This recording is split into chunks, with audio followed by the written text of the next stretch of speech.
Hi, I'm Michele. The New Jersey Business and Industry Association is committed to educating the public about the important issues impacting New Jersey's businesses and economy. That's why we're proud to support the important programming produced by the CAUCUS Educational Corporation.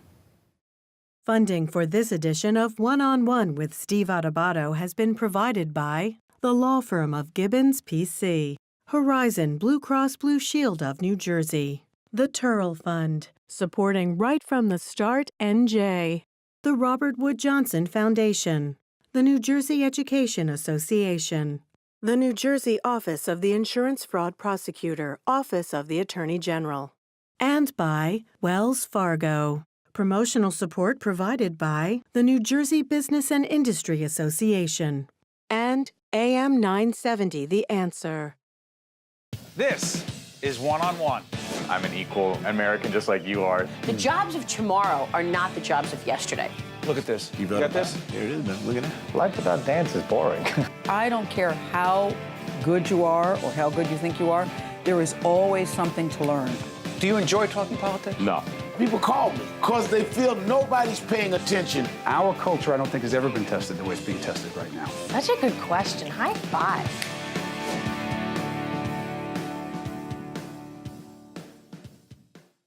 Hi, this is Steve Adubato coming to you from the North Ward Center in Newark, New Jersey. This is part 2 of a conversation. You can see behind me, it's called Autism, a different way of thinking, with 10 experts from around the state, the region, who deal with the challenges of autism for those who are diagnosed or not, and their families. I'm gonna jump right into this, part 2. One of the issues that many of you said, hey, we need to talk about, I guess it's called aging out at 21. Commissioner of Health, what happens at 21 for someone who was 20, now 21, diagnosed with autism? What's different? So as I mentioned before, Steve, New Jersey is leading the country in many ways in the services that we've provided to children with autism. And as a result, more and more people are able to successfully transition. I shouldn't say successfully, they are reaching the age of 21, where a lot of these services end up falling off. And so New Jersey has recognized that, I think, earlier than most. The New Jersey Department of Human Services, for example, has an Office of Autism, and more counties in the state are getting into the area of making sure people can successfully transition into adulthood. That means finding stable employment. It means making sure that the services people depended on don't immediately drop off, that there's a good transition. And it means in education, in many cases higher education. People getting the certifications they need to successfully transition into jobs that they want and they can perform.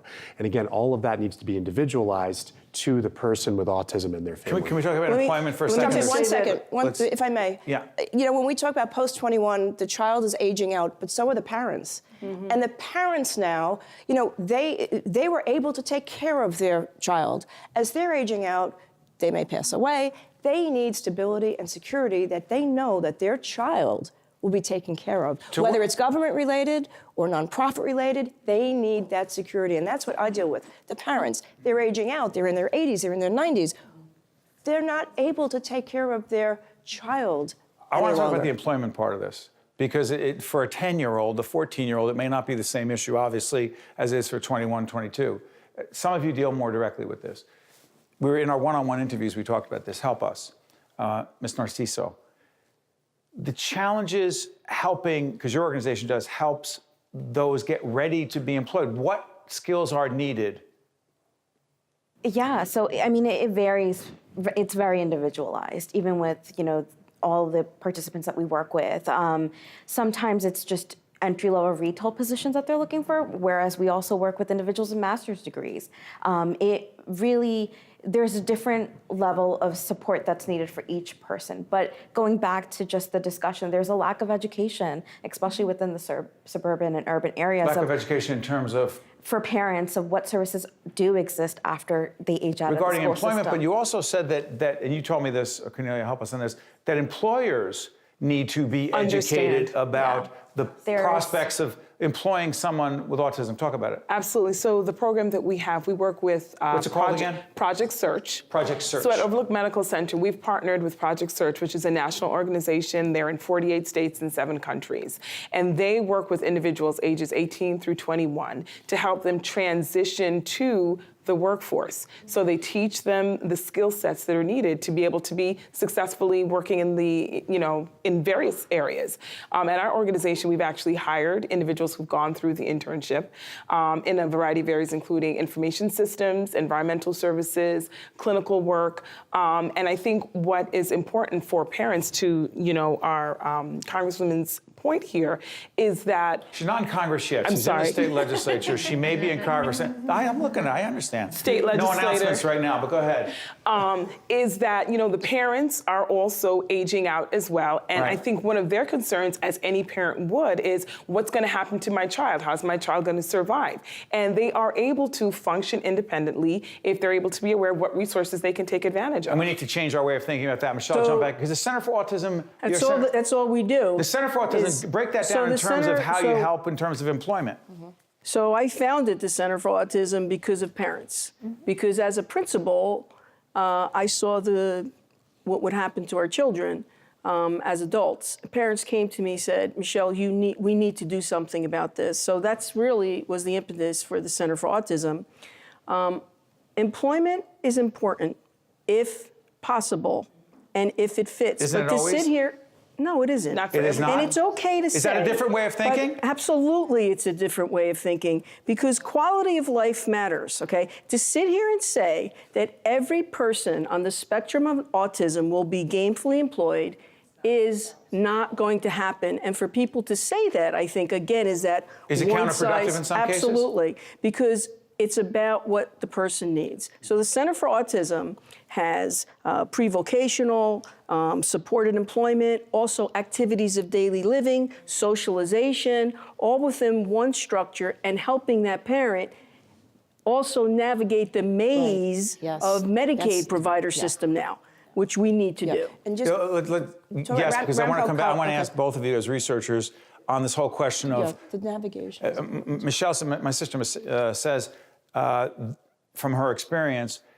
the idea everyone should be some people dealing with autism at 21, 22, it's not only not realistic, it may be counterproductive. You say, doctor? I think, coming back to, Suzanne at the break had mentioned kind of these individuals who have a higher level of challenging behavior, right? And so those are, especially when you're talking about adults, those are going to be individuals who are it's going to be challenging to put them in a vocational setting. But there are certainly ways that we can still have them contribute to communities and societies. Such as? I think one of the things that I think is important to think about is any school, any organization, any place of employment should be thinking about how they might be able to be inclusive of individuals on the autism spectrum, right? And it might be something where you have, office tasks that can be done by an individual who is supported by a coach, a job coach, to get those jobs done in an area that is quiet, that they are able to, that's conducive for their But it's specialized. skills. I know that word was used in the first second. Is it specialized? It's still very specialized, and you're still going to require, even at that adult age, you're still going to require, for many individuals, the specialized services that are provided and were provided to them when they were preschoolers, right? That might not change as they age. And so we need to be thinking, even as employers, about how we might be able to provide different levels of employment for those individuals. By the way, doctor, do you mind if I let folks, okay, it's not shameless, but public television, it's not. Tell everyone it's called Autism and the Family, Understanding and Supporting Parents and Siblings. Yes. Right? By the way, you can find it on our website, which you see up on the screen. Dr. Catalano, jump in on this whole question of employment. Then we'll move to a variety of other issues. I see lots of hands up. Go ahead. Well, I think the point that Michele makes that is critical in employment and in education is this is a huge spectrum. It's such a heterogeneous group of individuals. And we know that 40% of individuals diagnosed with autism have average or above average intellectual ability, and some do not. And some children have aggressive behaviors and self-injurious behaviors. Some do not. And some do not. And so we really have to make ourselves look at very diverse opportunities, both educationally and in terms of employment, so that everybody's needs are met. Just want to give a plug to Ramapo College. We're very close to. Dr. Mercer has engaged an internship with an academy, Reed Academy, students post-21, He has the college students working with them as mentoring. He gave them space on the college so they could feel they're involved in a college campus. There's a farm, believe it or not, in Hackensack, an urban area, where these students are able to do, if it's folding napkins, you know, you can work in a restaurant just doing that. So any of these tasks, again, it depends on the spectrum, but we do have partnerships with universities A lot of collaboration. that I think are important. Go with back, Mark, to nonprofits. innovation and creativity. Describe very quickly, if you could, how you use technology innovation in your classroom. I think everything that used to be so specialized has become normalized now, because using an iPhone, we all use it. Our children shouldn't have to go through special evaluations to access this.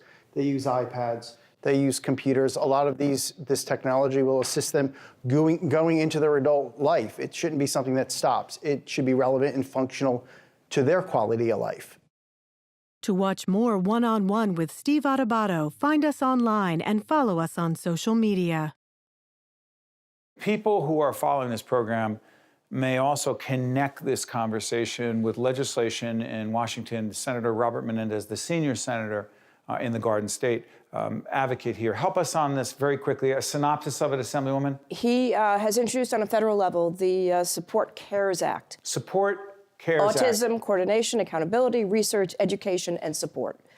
So we have a champion right here in New Jersey on a federal level that is, you know, highlighting the need Suzanne, for this. you have a sense of the greatest impact that would have? So one of the specific projects here in New Jersey that it funds is something called a LEND program, which is Leadership in Education and Neurodevelopmental Disabilities. And Rutgers University and the Boggs Center houses that. So it's training the next generation of pediatricians and other medical professionals. You know, the money part of it, I'm fascinated by this because those of us in public broadcasting understand raising money, right? Nonprofits, the North Ward Center, the Center for Autism, every one of you connected to not-for-profits raising money. How important is it to, quote, raise money? Michele, this is not a family secret, because our dad created the North Ward Center well over 40 years ago. And he talked to us about raising money. No money, no mission. When it comes to the Center for Autism, and which is, say, representative of other not-for-profits dealing with this issue, how hard is it to raise money to help those dealing with families and those diagnosed with autism? Well, again, coming from our family, we were taught not only is programming important, but we run a social service agency like a business, meaning you do need to go out and raise funds. One of the things that I learned, because it's real for both of us, is that you have to believe in what you raise your money for. And I have to tell you, I have been pleasantly surprised, okay? At the response? Absolutely. Especially when given the parameters of my mission is families and people with autism in our urban areas. And it is heard. And so in terms of raising money, I think we've been very, very, it's been very beneficial to have that message, and it's been received. But you know what's interesting, Commissioner, I want to get you back into this, Nadine. Government has very limited resources. We don't want to raise taxes anymore. That's not particularly popular. Would you affirm that? If it's for the right reason, I'm ready to do it. Well, you may be in the minority on that one, but but okay. How about this? When you look at autism on a state level, hold on. It's a good return on investment. When you look at autism on a state level, and maybe it's who the advocates are, I'm not quite sure, but there is a difference. Autism and the advocates and the groups that are there are able to raise a tremendous, amount of money for that. Let's deal with taxes. Do you believe that if, I don't even know if it's possible governmentally, if you said, Commissioner, I'm going to get you in this as well, if you said, you know what, we're going to raise X amount from, I don't know what it's called, an excise tax or whatever it is, and it's going to go directly to helping those disproportionately in urban communities with autism, diagnosing it, helping, and families. What kind of sell is that? It's a great sell, Steve, and the reason is, and Suzanne was just alluding to this, there's a return on investment for that. It's not just the right thing to do. It's the right thing to do, number one, for the families involved. A lot of folks don't have access to the resources they need, the insurance coverage they need. For example, just to support their child in ways they need to.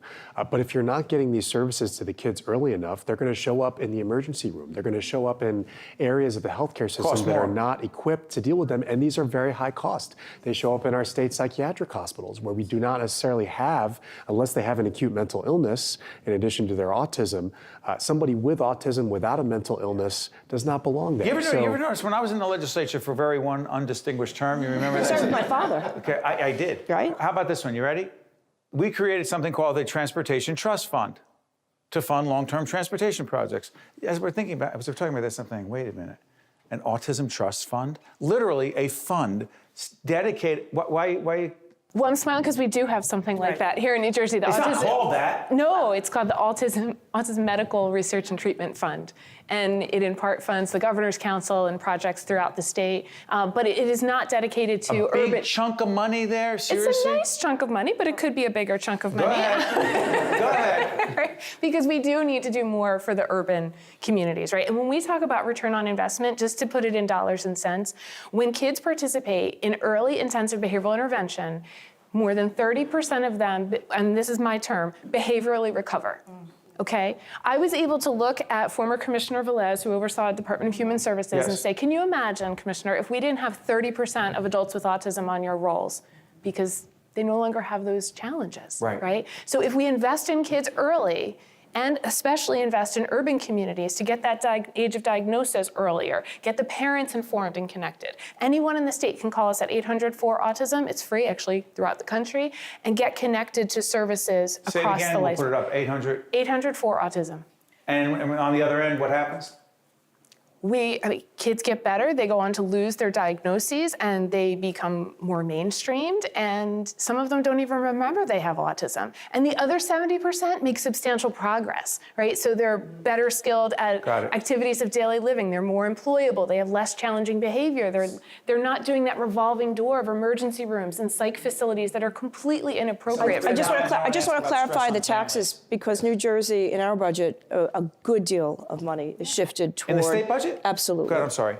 Line items for certain nonprofits, absolutely the dollars, but communicating it to the public to say there's one lockbox just dedicated for autism, we don't necessarily have that, but it's a great idea. But there are many taxes or many monies that go through Department of Human Services, that go to Department of Education, so it is Children helping. and families. I'm talking so fast, trying to get, I'm slow down. Trying to get all my words out, I apologize. Last thing on this, could we dedicate dollars exclusively raised through taxes for this purpose? I'm writing that down right now. So we're you just gave me a brilliant Well, we're doing it for research, but there's also another law for an autism program fund that is dedicating money to the department that was sponsored by Senator Singleton and others. So that's already law as well. Part of the challenge is it's Troy Singletary, I think. Troy Singleton. Yeah. Real quick on this. Families. The degree of stress on families, doctor. Talk about it. Sure. I think it comes as no surprise based on this conversation, right? The difficulty finding... I'm coming to you next after this. From the expert, right? That's right. From the difficulty finding services, the cost of services, the uncertainty of the diagnosis over the lifespan. Right. Parents of children with autism experience more stress than virtually any other. And definitely. Siblings are in that mix as well. Extended family. So the whole family group is such a unique situation that they're going to experience stress higher than other groups, different emotions that are more extreme. And the most important thing to think about is the fact that it's not something that gets better as the children age, right? It's not something where stress is high when the child is diagnosed and then gets easier over time. It's something that's going to ebb and wane throughout the parent's life and the child's life, and something that professionals in any area of the field really need to be very aware of. Nadine, your perspective. Stress. Wow. Well, 30 seconds or less. Stress is definitely there. And one thing I will say, with me, I have a very supportive family. My children are amazing. One thing that we do through Nassan's Place, we include everyone in the household. Name again? Nassan's Place, nonprofit for children and families affected by autism. Place at Nassan's. Put Nassan in perspective. Nassan is my son, and he's the inspiration. But we also include siblings. It's very important that the whole household is inclusive. But what you have to understand, we're in urban inner city, probably 90 to 95% of my population is single parent households with multiple children. So the lack of time that they have to try to get the resources that they need, and that's why I'm here. That's why I'm here to advocate and to help that parent navigate through the system. And jump right back in. Talk to us in the minutes we have left, because we have about 7.5 minutes left. I'm curious about this. Throw out a topic as it relates to autism, a different way of thinking. What do we need to be, as it relates to the autism issue, very complex, what should we be thinking, quote, differently about? Go. What do you got? Just I'll come back to you. No, that's right. Just accepting, and I know we touched upon employment before, but we are an employment-first state. So in that notion, there needs to be more creative ways of how an individual with autism can be independent, whether it is employment or becoming creative in terms of creating different type of employment opportunities for individuals. We need to be more creative, yes. A different way of thinking? I think we need to be able to, all individuals that touch the autistic individual needs to be able to understand it differently. Thinking about, because of the stigma, and I want to go back to that, because I think that is what predicates the whole conversation. Is it still as bad as it was? It's not as bad, but it's still there. And I think it's because of a lack of understanding.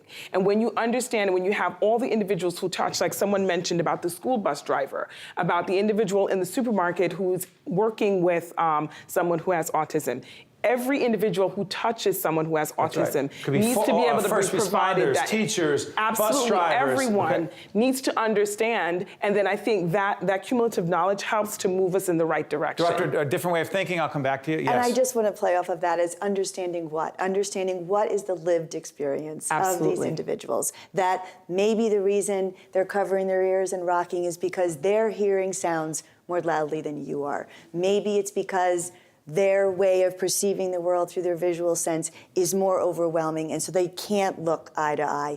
Those are the things we need to learn more about and understand. Every person who touches their lives has to know Different way of thinking. Michele, what have we missed? I mean, when we look at our brains and the idea of neurodiversity, we think differently. And that we're lifelong learners. That when one of my clients come in at 24, it doesn't mean that it's over in terms of learning. We can still learn, and with different cognitions. It's the way we teach. And so our organization, Center for Autism, is about continual lifelong learning. It's interesting, Michele talked about different ways of thinking, talking, approaching.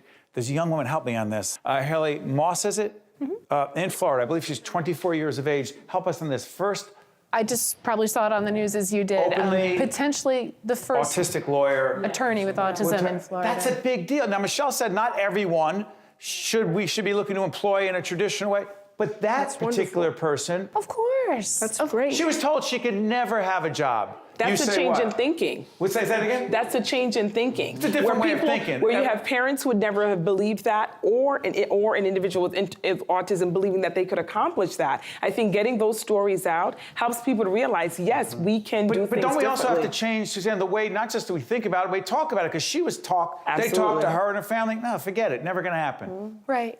I think we need so much to look at the individual and then make sure that they're provided with the right type of support. And if that support is some social skills groups and maybe some cognitive behavioral therapy for depression and anxiety, stress management, et cetera, that's very different than the vast majority of individuals with autism who also have an intellectual disability. And it's also vastly different from the smaller portion of the autism community that has profound intellectual disability and severe aggression, self-injury, and other behaviors that put themselves in harm's way. And so those individuals need much more of a 24/7 intensive treatment model, and other people at the other end need more supports. Kirsten, I'm coming to you. Mark, let me ask you, for teachers, a different way of thinking about autism? Go.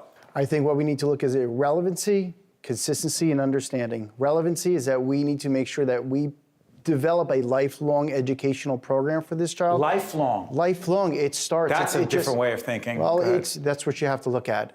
And make sure that it follows that child, right?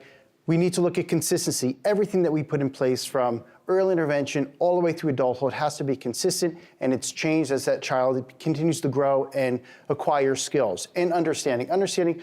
We may have some times that we're gonna step back a couple times, but we're gonna keep moving forward, right? Have understanding, have more compassion. When we get parents coming in right out of early intervention, there's a level of sensitivity that some teachers are not trained, because we don't train in colleges for that. So I think it's a lifelong idea. Commissioner, let me ask you a different way of thinking. What have we not touched on as it relates to autism? Different way of thinking for government, for whom else? Yeah, well I'll just speak from my vantage point as a healthcare provider. As we make more progress in this fight against autism and supporting people with autism better, they're going to be walking through more doors just as they walk through the doors of schools, employers, and parts of the healthcare system that they didn't have to before. So they're going to get old enough, unfortunately, to get cancer, to get chronic disease, and they're going to see physicians, they're going to see nurse practitioners, folks that have not necessarily been used to seeing people with autism, and we need to educate the healthcare system to be more understanding and address their needs better and in a much more individualized, holistic way. In a minute or so we have left, different role, for different way of thinking about it for the media. I mean, I know you're probably going to say something else, but those of us in the media, we have to be thinking about, talking about what we see on TV, what we see in the media. It doesn't reflect the kind of thinking about autism that we need. Is that a fair assessment, Dr.? Yeah, I think that is, it's very fair. We really need to be looking at, again, the whole spectrum, right? So often in the media, we're focused Put you in on a box. this exact kind of a stereotypical view The of a autism child box. with autism, right? But that range is so broad, and oftentimes we're not focusing on the students that Suzanne is talking about, for example, right? We're not focusing on the adults. We're not focusing on children within urban communities. And so media, it plays a part. I think also the training we're providing plays a huge part. We need to be providing better training in terms of how to provide services to those underserved groups, to those edges of the spectrum that we're not reaching yet. And that's our job, in universities and in colleges and training programs. Let me just say this. They need a voice, and they need a voice in government. And I think that's why many of us legislators, follow that moral test to give our most vulnerable a voice. Well said, Assemblywoman. And let me just say this to all of you for joining us here at the North Ward Center. Michele, to you and your team here at the North Ward Center, to the Center for Autism, to all of you, whether in government or the not-for-profit sector or in academia, those who are teaching every day at a different level. All of you have contributed so much, but I'll just promise you this. We also understand that autism, a different way of thinking, for those of us in the media, also means you can't say, hey, we already did that program, meaning check off the box. The conversation will continue. We'll have different people with different points of view. I assure you we understand our role, and I also want to thank all of you for staying with us, not just for these 2.5 hours, but for all the one-on-one interviews we're doing with everyone here. From the North Ward Center, in beautiful Newark, New Jersey, Brick City, my hometown, my sister's hometown. I'm Steve Adubato. Thanks for joining us. One-on-One with Steve Adubato has been a production of the CAUCUS Educational Corporation, celebrating over 30 years of broadcast excellence. Funding for this edition of One-on-One with Steve Adubato has been provided by the law firm of GIBBONS, P.C., Horizon Blue Cross Blue Shield of New Jersey, the Turl Fund, supporting Right from the Start, NJ, the Robert Wood Johnson Foundation, the New Jersey Education Association, the New Jersey Office of the Insurance Fraud Prosecutor, Office of the Attorney General, and by Wells Fargo. Transportation provided by Airbrook Limousine, serving the metropolitan New York, New Jersey area.